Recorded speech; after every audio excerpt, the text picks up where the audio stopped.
grâce, seule ta grâce. Nous voulons instaurer un état de droit.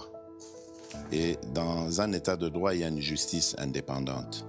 Ce n'est pas à l'individu Félix Tshisekedi de commencer à faire justice.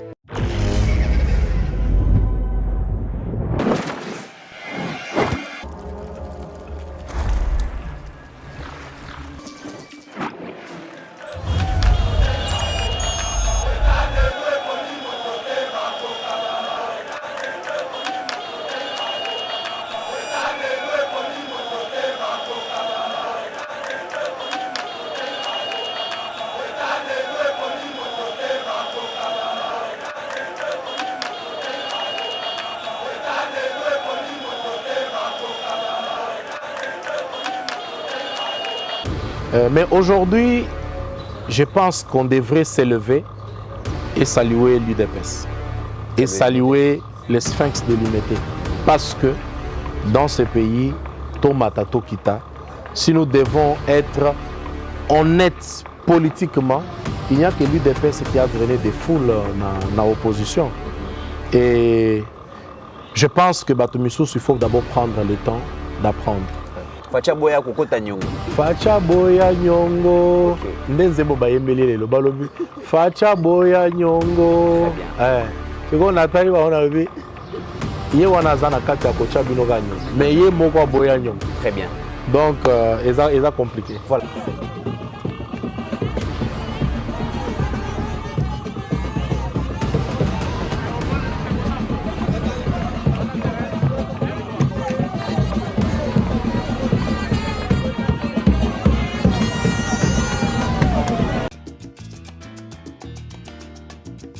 Mima Mode. Bienvenue à Mima Mode. Mima Mode est le spécialiste de la chaussure italienne de luxe et du costume haute couture. Depuis plus de 25 ans, nous habillons nos clients avec les meilleures tenues pour de grandes occasions, telles que des soirées ou des mariages. Mais nous les aidons aussi à sublimer leur style personnel. Venez nombreux, profitez de notre expertise au 12 rue Parisis à Dreux. Et rendez-vous sur notre site www.mimamode.com. Mesdames et messieurs, bienvenue sur Yeba TV. Merci de nous faire confiance pour vous informer. C'est lui qui a l'information à l'actu. Donc, à le pouvoir, Nengeto le bara toujours. Après la marche, il y a opposition où ils avaient annoncé vraiment de manière fracassante. Vous remarquez que Bana Tchangou va bimiter alors que Tchangou a présenté, selon d'autres personnes, comme bastion et opposition. Le lot de la raison est celle que Bana Tchangou va bimiter. Kasi Tokobet est le solo bisomoroté. Tozana représentant ya Bana Tchangou Oyo Binomoko Boyebi Atana Tangi Kombote. Boyebi qu'il s'agit de l'honorable Ogi Kalonji Terre Jaune. Oyo déjà maman activité pe salami le loto ko lobela yango na kati ya émission Oyo. Merci Nabino nyonso Oyo déjà bozo commenter bozo liker. Merci Nabino parce que Bopona Yeba TV pour vous informer. Honorable Guy Kalonji, bonjour et bienvenue. Bonjour Ndekomit, merci beaucoup. Bonjour na Baimboka bao nyonso bazali kolanda biso. Mais ça n'a déjà kolanda biso chaque week-end, mais je pense que sali deux week-ends. Deux week-ends au monanité. Tozala quitté. Tozala qui na itinérance. Bon. Week-end, na biso to récupérer mon lelo. Très bien. Honorable, avant to banda émission Oyo, total avant marche opposition, il y a eu quelques leaders et opposition bah kita ki na mabele na yo pour la sensibiliser bah population ya Tchangou to mona ki Moïse Katumbi. Mabele na ngate. Mabele Fachi. Mabele Fachi, voilà Mabele Fachi mais Fachi azana misunaye, azana misunaye Oyo et batela mabele na ye. Totali mwana mboka Moïse Katumbi akitaki na terrain na njili a sensibiliser Delice Sanga ayakiti vraiment na bastion na yo terre jeune ko sensibiliser to landa na sensibilisation na bango comme ça to ya koyeba makambo leka ki na marche soki bana chango bayaki tote.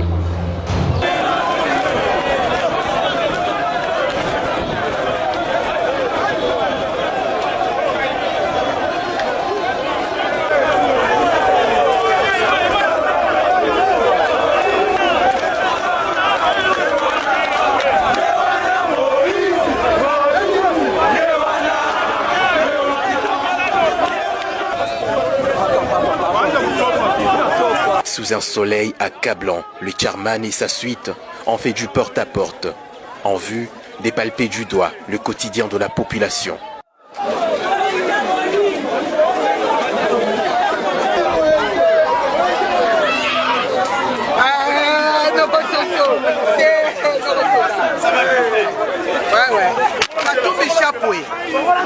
C'est Moïse Katumbi Chapoué, Dans le rue d'Njili, c'est un jour spécial. Moïse Chapoué, émergence du Congo. Chapoué! Chapoué!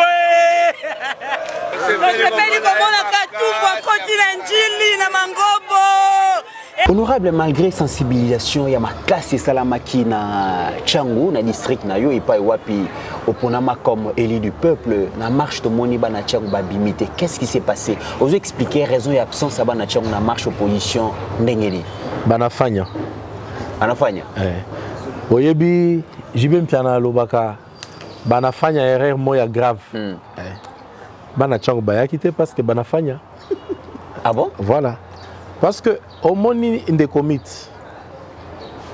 esengeli tolobaka yango tozala sérieux na yebisaki yango équipe moko ya ba jeune na bandaki kosolola na bango eza neti bakoti na ndako na bino bakuti papa avandi na bana balongoli papa chemise babandi kobeta papa liboso ya bana bolingi bana basalani bana bakose déverser pe likolo na bino de commit comment on peut se permettre que au moins quand muto ala muki lelo oyo muto ala muki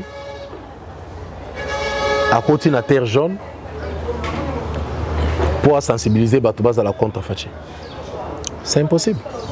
Yango na PC exemple que ça neti papa avandi boye bolongole chemise bolingi bobeta pour que non bayebi place nini fachi amemi bango place nini nakutaki bango lelo soki terre jaune ekomi. C'est grâce à un homme et nous devons être reconnaissants. Aujourd'hui, Tchangu, makambo ebele changé, ebele, makambo ezo salema oyo, tobandaki ko kanisate que les choses peuvent commencer à avancer, ndenge ezo avancer wana. C'est grâce à un homme. Alors, population ezalaka na langage na bango. Ils se sont exprimés, balobi, banafanya erreur moya grave. C'est pourquoi bayete. Donc moi je pense que Sengeli est servir ba oyo bakendaki pona ko pousser population ba marcher contre Tata Mokonzi. Bon, ba mon résultat ezali c'est aux yeux de tout le monde. Donc je ne pense même pas que biso toko commenter makambwana ebele parce que le résultat est là et c'est connu. Pensez-vous que l'acteur Moussousou a opposition surtout bazo exploiter commune ou quartier, vous allez reculer parce que tout le monde est sensibilisation na bango ezalaki na Tchangu, ezalaki bongo na Kanluka. Pourquoi bakene na ba commune Moussousou te UP à ville à Kinshasa? Bon, eza ba cible. Eza ba cible. Oyebi photo yeba lelo que dans la plupart des cas Kanluka, qui ne sait pas que Kanluka ezali coin il y a doyen Bosso. Qui ne sait pas proximité doyen Bosso Zanango na président de la République. Alors, pour disperser les brebis, il faut couper la tête au berger. C'est ce qu'ils ont fait. En fait, ils ont qui bilo comme on ciblé. Bon, comme Mbosso Zawana tokende Kanluka mais résultat zéro. Parce que Nanzela au monaki bana Kanluka te. D'ailleurs, bana Kanluka balobaki après tout ça misusu batumbi tumbina ba polo ya batu misusu. Donc l'argent ne résout toujours pas tout. Na lobaka yango, l'argent n'achète pas l'amour. Ce qui boké ko emballer batu na mbongo, les résultats c'est ce qui s'est passé. Baye na terre jaune parce qu'aujourd'hui ozala tandoki ayebi que wana fief ya kalonge. Alors, si tu veux aller exploiter l'argent pour soulever la population, les résultats, batubazui yango. Donc moi je pense que Zalaki Bilo Komoko ciblé et Zalaki rien de grave.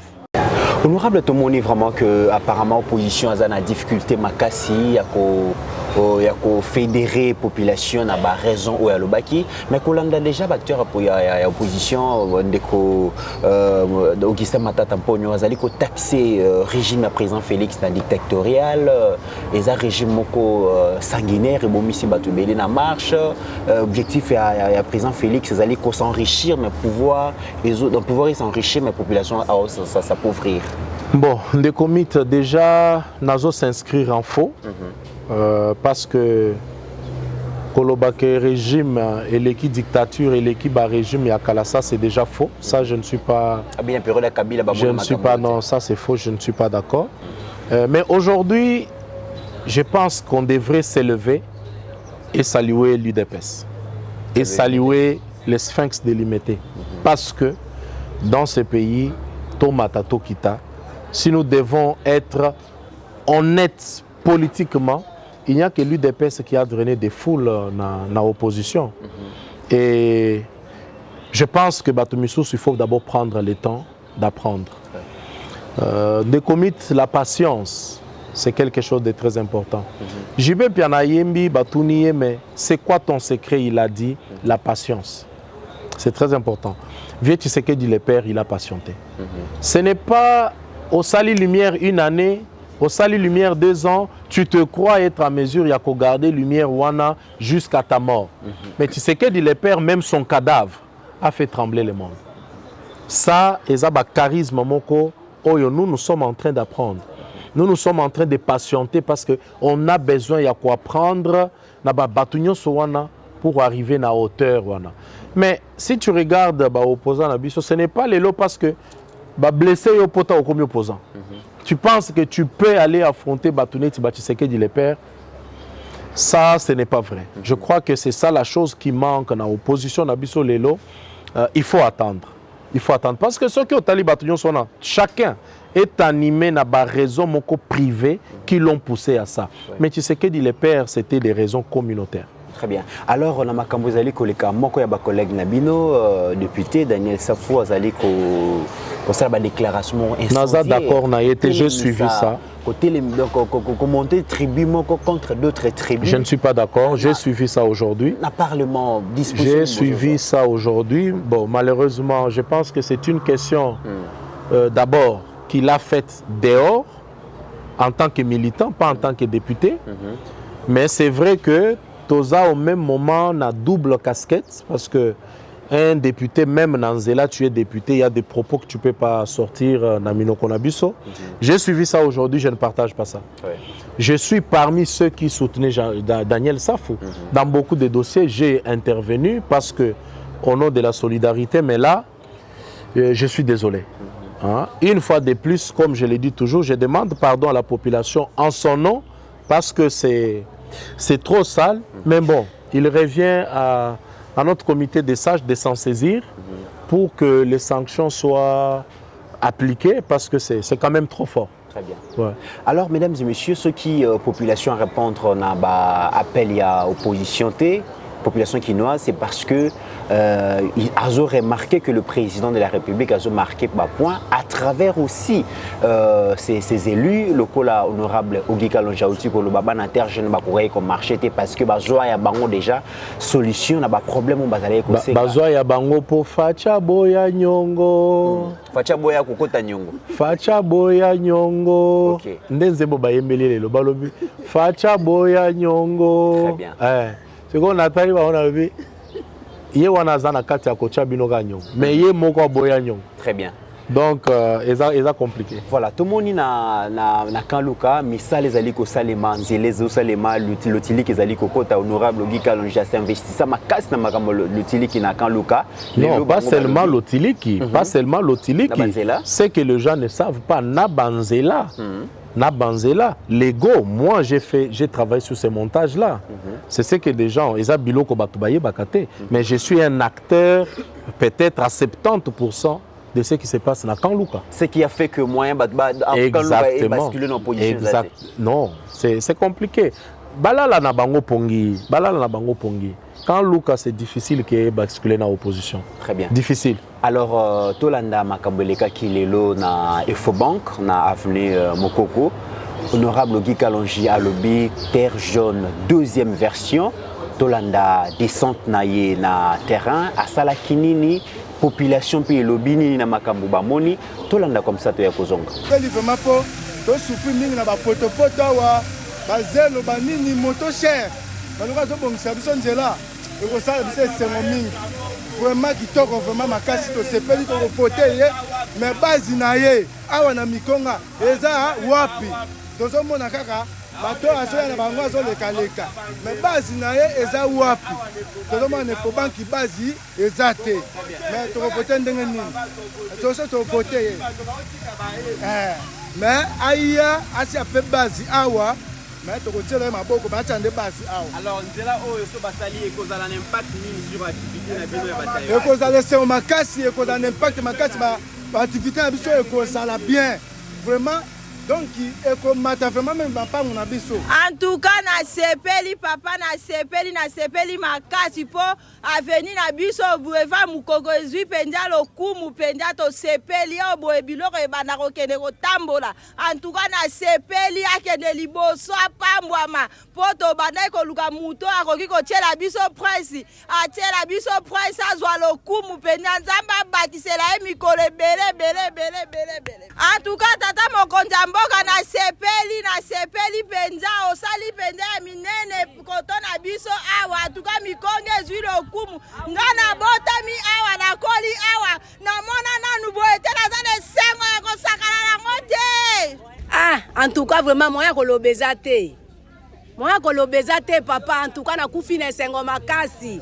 Koleka kutu donc ba président nyonso tu ba oyo ba bima awa na tomona makambo oyo te.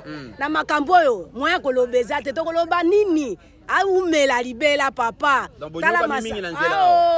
Ba mai kutu ti moya kolekeza te soki mbule beti boye mawatro. Lokola ye na makambo aboye to tondi na sengo makasi. Ezaka ngate partout awa nde toza awa tozo manifester sengwango toyebi ndenge ni topumbwa tokende wapi ubie tolala na mabele.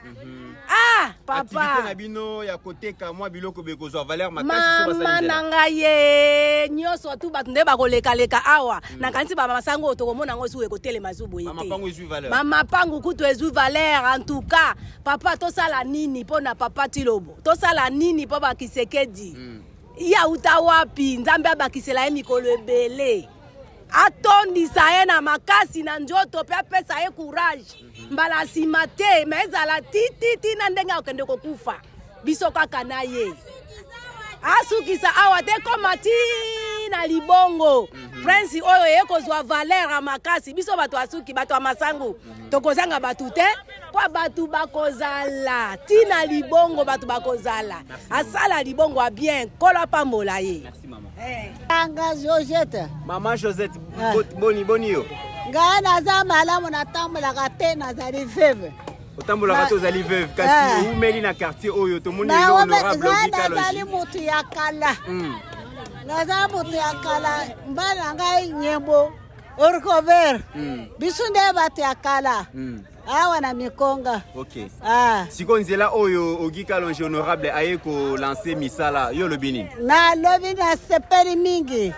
Na lobi te ye dipte na biso aya libela bonsele biso mbuka oyo mbuko ebonga biso tokomi mebangi kaka wana mikonga ndako ezali te nini ezali te na ndenge boye o babu marisuso balabala yango me ye depite lokola ye balabala oyo ebonga libela na baoyo baza koyaba kutango kitoko. Olobeli na président de la République tata mokonzi olobeli. Na peseka merci mingi akumama afanda libela abongisela biso mai kura biloko nyonso biso pe totikala lokola ngome. OK. Merci maman. OK papa. Ngai nazali awa asunga ngai natambulaka te natekaki mapa oyo kala na bokola bana kana na mapa lokola na tikali boye na tambula kate ipite asunga ngai ntanga Jojeta. Merci beaucoup maman. Patia boya nyongo. Patia boya nyongo. Patia boya nyongo. Patia boya nyongo. Galo boya nyongo. Galo boya nyongo.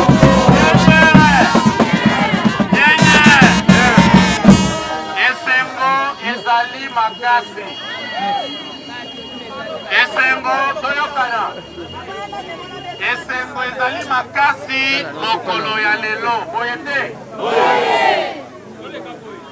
soki bokoki kose rapele esali plus d'un mois nalekaki awa bomoni ngai bomonaki ngai to bomonaki nga te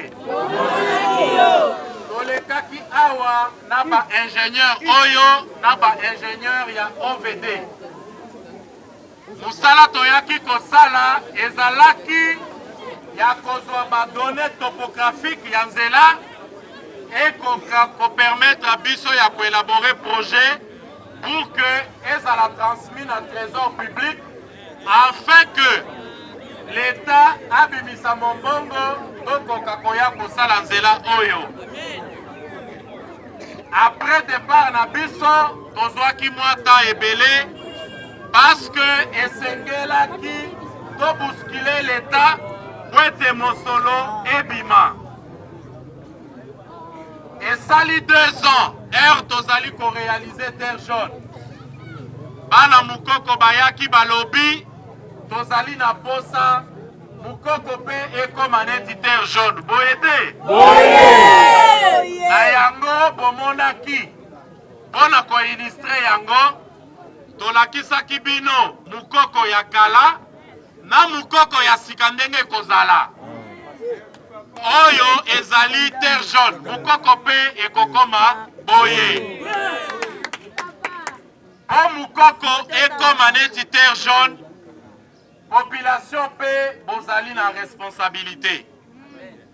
responsabilité ya population ezali soutien na accompagnement na bino na misala oyo ekosalema boyete bana terre jaune baaccompagnaki entreprise bino pe bo accompagner entreprise omoni biso tolobi tozali maboko pembe tozali nsima tata mokonzi oyo azali kolakisa nzela boyete Félix Antoine Tshisekedi alobi biso nyonso kaka boye biso nyonso kaka boye elingi koloba tozali kokende liboso Congo ya kala wana ezali Congo ya Félix Tshisekedi te banani balingi faci beton awa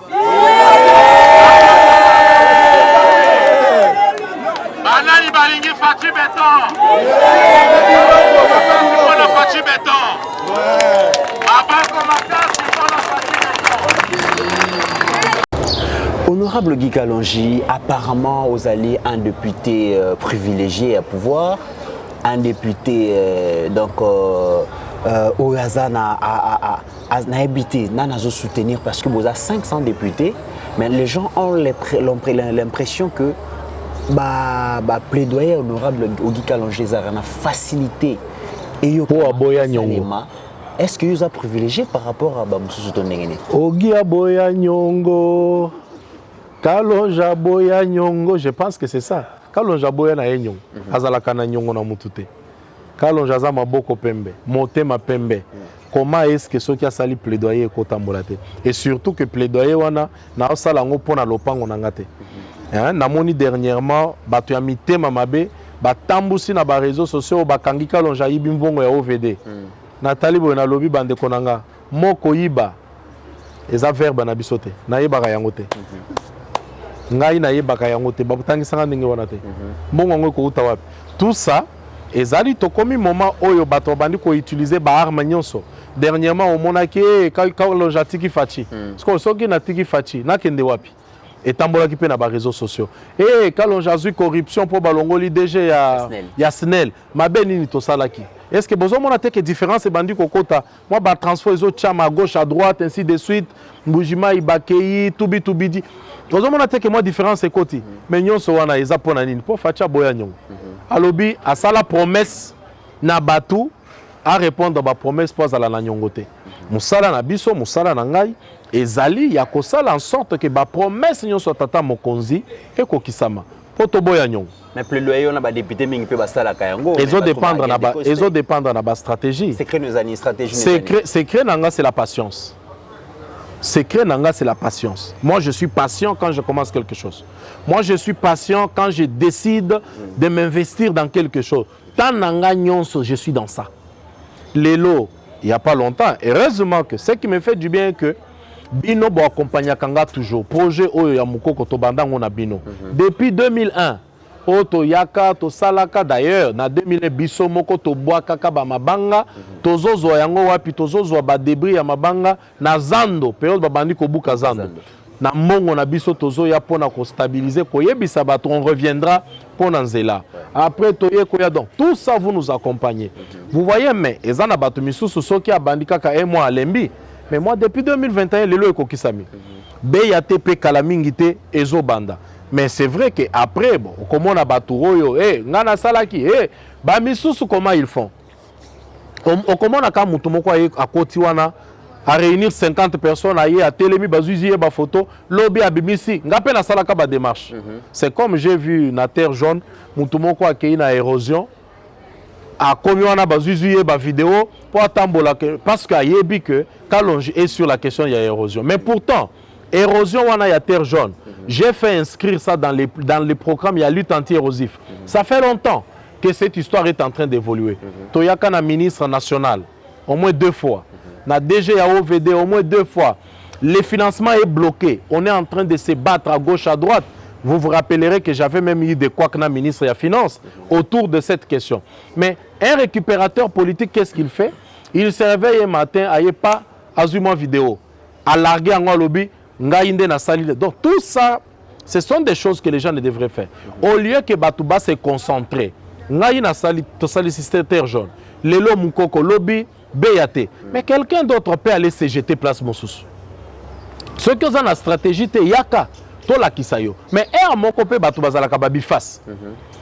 Tantôt, ils ont servi Fachi, tantôt, ils ont mettre Missoussou. Mais c'est pour cela que les choses n'avancent pas. Mais Kalonji Yebani il a comme maître Fachi. Ayebi il a comme maître Baboya Nyongo. Mais c'est quoi? Projet n'a pas été en mais balobi honorable Guy Kalonji a commis si terre jaune bien privée, le lot a venu mon copé comme bien privé, lobby p partie nyonso ils ont réalisé l'activité, c'est comme si vous allez commenter jeune, maman, papa contre d'autres candidats. Natikala commenter na terre jaune tiba opposant bakotaka. Les problèmes sont ceux qui au côté résultat au kozoyo moko s'assumer. Batunion sur la terre jaune, moi je n'ai jamais eu de problème. Batunion sur la terre jaune. Mais les gens doivent savoir, encore une fois, que l'argent n'achète pas l'amour. Tobanda na souffrance, bana mukoko. Les lots qui peuvent venir les raconter n'importe quoi. Parce que il a fallu que un jeune Kalonji aya, n'achète moi gaz nanga est foutu. Et ça qui cité, c'est la patience. Et ça qui cité, c'est le travail. Et ça qui cité, c'est, comme on le dit toujours dans la partie Nabiso, le pouvoir de l'amour et non l'amour du pouvoir. Donc, Ngaï, je place d'abord le peuple Liboso. Ngaï na yesima. Mais ils ont d'abord Bango, ma famille na Bango et puis peuple na yesima. C'est ça la différence. Alors, le pouvoir de l'amour et c'est marié dans la vision de Tata Mokonzi, le salut du peuple. C'est le salut du peuple, c'est la loi suprême. Et c'est marié, c'est pourquoi il y a Bisso et Zotambola. Et c'est marié d'être du bon côté de l'histoire. Aujourd'hui, moi, je suis du côté de l'histoire. Du plus bon côté de l'histoire, il y a peuple congolais. C'est pourquoi, au Mata, au Kita, au Bundisa, Tongo, Midi, pourquoi il y a un gars qui est mais Batbazo, Balobi, est-ce que où ils allaient donc l'Ikambouya élection T, honorable Guy Kalonji, Aye Karapona Makamba élection comme Pembeni, Bazo croire que Bangope un jour Bakoyo Kokoma Loko la terre jaune, garantie nous allons copier ça. Bon, Ndekomi Toyebi garantie à Liboso et à terre jaune. C'est vrai que Tokozo sur le chemin Tokozo Bakoko Sebele, on doit se souder. Terre jaune, personne n'est donné espoir. J'ai été là, j'ai été au fourré au moulin et aujourd'hui, ma Kambolanga, j'ai changé. Je suis habitué à ce genre de défis. To se lansaka yango. Bon, ce qui au moni, moi, na muki azasima, il faut y baké na sima, tata zali. À moins que Fachi andi manyong. Mais ce qui a boyi nyong, et que ça les manang. Assurance yango wana. Bango moko bayembele balobi Fachi aboya nyong. C'est que Salem. Mais ce qui a dit mignon, Mitali nga na sali par nanga, suite ezaye zangate. Donc yango wana. Ba jeune oyo bazana veli mukoko balobi bana terre jaune mingi bazwa misala. pour permettre à bango les lobas s'autosuffire à travers le financement il y a des petites activités commerciales. Est-ce que Moussala Oyo lancer les lots? Est-ce que main d'œuvre est cause à la paix locale et main d'œuvre est cause à la locale, on vient d'en parler bien sûr. Main d'œuvre est cause à la locale, j'ai insisté avec l'OVD. Oui. Main d'œuvre est cause à la locale, ça c'est clair. Mais d'œuvre cause à la locale, tu peux accompagner Bango pour que Bako s'organiser d'une certaine manière. Voilà. Honorable Guy Kalonji, c'est cru les alinés parce que tu as qui paye les insécurité, ma casse na changu, yo bundi terre jaune, kulune comme aussi là, mais nangambu ya il faut banque ba le bipé kulune za makasi. Les amakasi et l'oko salaki à liboso, ils allaki ko réunir nanu bakuluna ya mbatakulu subaza sima ya Ifo Bank. Tokeya qui paie moi petite entreprise na bango pour na fabriquer kaba brique ainsi de suite. Ouais. Maintenant tozo se concentrer na bao ya Ifo Bank. C'est un travail que tozo kende malembe ti tokoko kisama kambonyo swana. Toyoka qui paie ba ndeko basengi likambo ya lotiliki na Ifo Bank yo zali moko oyo olandela kalikambo électricité makasi. Les nouveaux DG félicitations na ye parce que to komi komona vraiment musala zali ko tambola. Tu éviter est-ce que ça dit que Bundakaka pour maintenir yé sur maintenir yé à comme il peut le voir bah déjà ça tu éviter. Tu mais ce que ça dit que Bundakaka pour maintenir yé. Après qu'on maintenir yé à lâcher tolongo liet. Parce que tolobaki ata ce qu'il faut chaque 3 mois tolongo la kabango tolongo la bango. Mais bah ça la ni na 3 mois honorable. Non, il y a un problème ezali. Tala dans 2 semaines, yo moko lobi que dans 2 semaines à sali, c'est-à-dire que dans 3 mois à cause ça là 3 fois oyo à sali. Mais ceux qui sont à sali juste pour que ba maintenir yé. Ceux qui ba maintenir yé, on vandi ce qu'on a quitté na yo, au bosani que facha boya nyongo. Pour fachi aboya nyongo, il faut yo okende o réaliser makambo fachi a prometaka. Mais ceux qui ont réalisé yangote.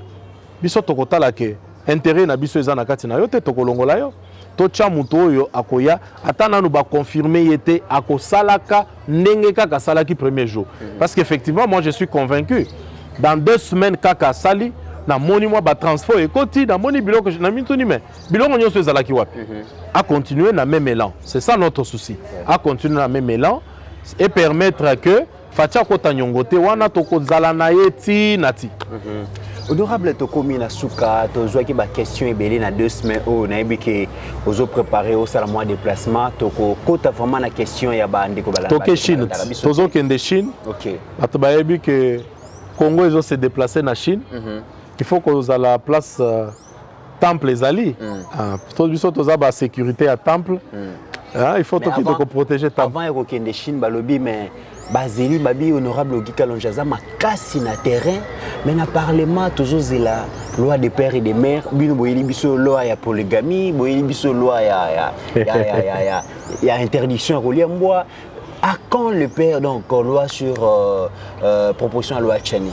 Bon vous savez parlement tout ça la kamakambo selon pression ya libandate tout ça na calendrier ba matière nyonso wana ezalaki déjà programmé tozolanda calendrier na biso soki to komi niveau wana nde débat général et salemi et puis makambo ke na commission est-ce que proposition de loi wana est alignée na ba matière oui ezalaki aligné vous vous rappellerez que ekotaki débat ba alignaki yango je pense que tozolanda makambo wana sans problème pour na ligne yango na suka alors que polygamie et bandaki loi ya badot et bandaki ezalaki aligné il y a longtemps tozolanda calendrier malembe banamboka bozoyoka to sala eloko ezala neti kaka baya koloba non eleki lelo seke tozolanda calendrier na biso tango ekokoma tokoya il faut esala débat oyo azana élément aye soki to rejeter weza donc ba oyo nyonso bobimisi liboso zano ba gauche bobombi droite te biso to bombi droite eza kaka gauche tila suka droite la suka droite eza kaka to boyi nyongo. Voilà. Lelo ekomi kaka facha boya nyongo. Mesdames et messieurs, toza nesengo makasi boyoka ke tata mokonzi avec une forte délégation ya ba autorité ba kokende na Chine pona komika kosolola mai matali avenir ya mboka, avenir ya mokili et honorable Guy Kalonji tokozela yo vraiment avec impatience. Lokola yo ozala moko parmi ba délégation ba okende wana bombela biso première information oyebi ke ngai nazalaka soki l'équipe bien na lobby soki l'équipe mabe na kolobaka ndenge koleka wana voilà bazozela bayeba est-ce que honorable boye la biso sous deuxième contrat chinois Il y a l'évolution de la modernité après. Facha boya nyongo. Ake ko bongisa. Aboy ko kota nyongo. Ake ko soigner. Ake ko soigner. Ake aboy ko kota nyongo. Mesdames et messieurs, nous sommes arrivés à la fin de l'émission. Merci vraiment d'être le baka. Honorable Guy Kalonji Souri Basala qui atteint 10 dans le Parlement. Tu as souffrir d'informations. Maintenant, Aza déjà tant que l'on a avion de Chine. Tu as la disponibilité à Moutou. À l'obité, dans les 2 semaines, Yeba TV va manquer d'informations par rapport à Nena Prometa, Yeba Landara Yeba TV. Aza Boy déjà Bazo Zéléa qui est l'aéroport, mais par respect pour vous, il a accepté de nous donner quelques minutes par rapport à Makambo et Leki. Merci honorable Guy Kalonji. Merci de commit. Merci de commit. Merci na bande kwa Yeba TV. Donc Mikolo soki bomoni Guy Kalonji bolo baraka Kalonja boya nyongo facha boya nyongo. Information soki une semaine à Leki te boya boya nyongo. Aboya nyongo. Ah na ko récupérer. Voilà, au-delà de nos divergences d'opinion, mesdames et messieurs, la RDC reste plus grande que la somme de nos ambitions individuelles. En attendant, mesdames et messieurs, portez-vous bien car chaque jour est une vie. Merci. Ta grâce, seule ta grâce. Nous voulons instaurer un état de droit. Et dans un état de droit, il y a une justice indépendante. Ce n'est pas à l'individu Félix Tshisekedi de commencer à faire justice.